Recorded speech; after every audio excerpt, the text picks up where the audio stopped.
নমস্কাৰ বন্ধু বান্ধৱীসকল আপোনালোক সকলোকে আমাৰ চেনেলৰ অন্য এটি ভিডিঅ'লৈ স্বাগতম জনাইছোঁ আশা কৰিছোঁ সকলো ভালেই আছে আৰু আজি আমি আপোনালোকৰ মাজলৈ বুলি লৈ আহিছোঁ আগন্তুক চতুৰ্থ বৰ্গৰ নিযুক্তি পৰীক্ষাৰ বাবে কিছুমান গুৰুত্বপূৰ্ণ প্ৰশ্নোত্তৰ গতিকে আহকচোন পলম নকৰি আজিৰ ভিডিঅ'টি আৰম্ভ কৰোঁ আজিৰ প্ৰথম প্ৰশ্নটি হৈছে ব্ৰহ্মপুত্ৰৰ আটাইতকৈ ডাঙৰ উপনৈ কোনখন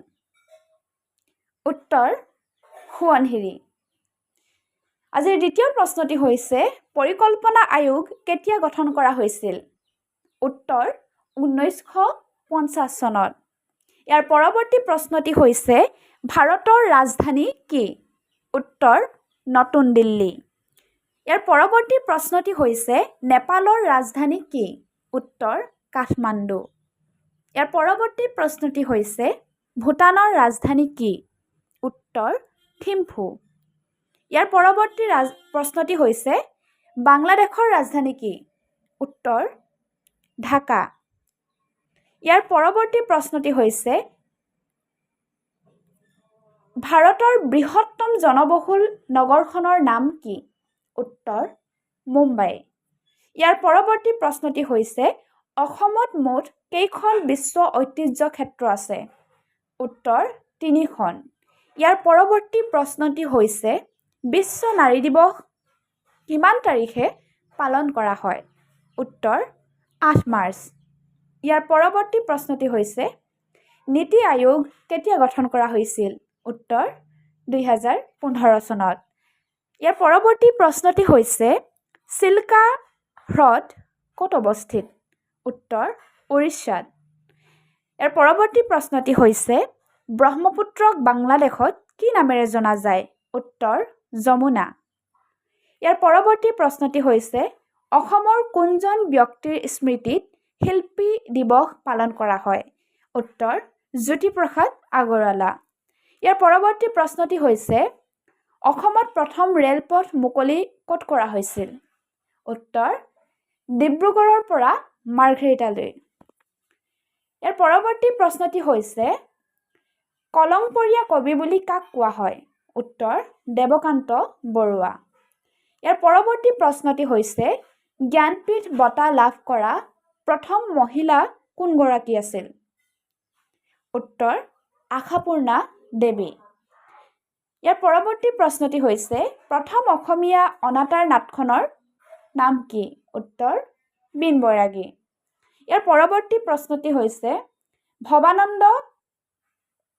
পাঠক কাৰ ছদ্মনাম উত্তৰ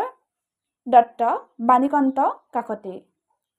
ইয়াৰ পৰৱৰ্তী প্ৰশ্নটি হৈছে মামণি ৰয়ছম গোস্বামীয়ে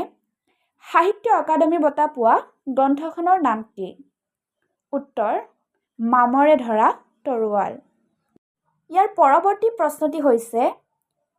প্ৰত্যেক বছৰে জোনবিল মেলা কোনখন জিলাত অনুষ্ঠিত হয় উত্তৰ মৰিগাঁও জিলাত ইয়াৰ পৰৱৰ্তী প্ৰশ্নটি হৈছে জ্যোতিপ্ৰসাদ আগৰৱালাই নিৰ্মাণ কৰা দ্বিতীয়খন চলচ্চিত্ৰ কি আছিল উত্তৰ ইন্দ্ৰমালতী ইয়াৰ পৰৱৰ্তী প্ৰশ্নটি হৈছে হেমকোষ কিমান চনত প্ৰকাশ পাইছিল উত্তৰ 1900 চনত ইয়াৰ পৰৱৰ্তী প্ৰশ্নটি হৈছে শিলভদ্ৰ কাৰ নাম কাৰ ছদ্মনাম উত্তৰ ৰেৱতী মোহন দত্ত চৌধুৰী ইয়াৰ পৰৱৰ্তী প্ৰশ্নটি হৈছে পবিত্ৰ অসম নামৰ গ্ৰন্থখন কোনে লিখিছিল উত্তৰ মহেশ্বৰ নেওগে কবিৰাজ অভিধাৰে কোনজন কবিক জনা যায় উত্তৰ মাধৱ কন্দলী ইয়াৰ পৰৱৰ্তী প্ৰশ্নটি হৈছে আত্মানুসন্ধান কাৰ আত্মজীৱনী উত্তৰ হোমেন বৰগোহাঁই ইয়াৰ পৰৱৰ্তী প্ৰশ্নটি হৈছে নামঘোষাৰ ৰচক কোন উত্তৰ মাধৱদেৱ ইয়াৰ পৰৱৰ্তী প্ৰশ্নটি হৈছে মহাভাৰতৰ অসমীয়া ভাঙনি কোনে কৰিছিল উত্তৰ ৰাম সৰস্বতী ইয়াৰ পৰৱৰ্তী প্ৰশ্নটি হৈছে অভিৰুচি ক্ৰীড়া দিৱস কোন তাৰিখে পালন কৰা হয় উত্তৰ 3 ছেপ্টেম্বৰ তাৰিখে গতিকে আজি ভিডিঅ'টিত আমি আপোনালোকৰ বাবে ইমানখিনিয়ে প্ৰশ্ন উত্তৰ লৈ আহিছিলোঁ যদি আপোনালোকে ভিডিঅ'টি ভাল পালে তেনেহ'লে লাইক কমেণ্ট আৰু শ্বেয়াৰ কৰিব বুলি আশা কৰিলোঁ আৰু আগলৈও এনেধৰণৰ প্ৰশ্নসমূহ বা এনেধৰণৰ গুৰুত্বপূৰ্ণ ভিডিঅ'সমূহ পাই থাকিবৰ বাবে আমাৰ চেনেলটো ছাবস্ক্ৰাইব কৰিব। ধন্যবাদ।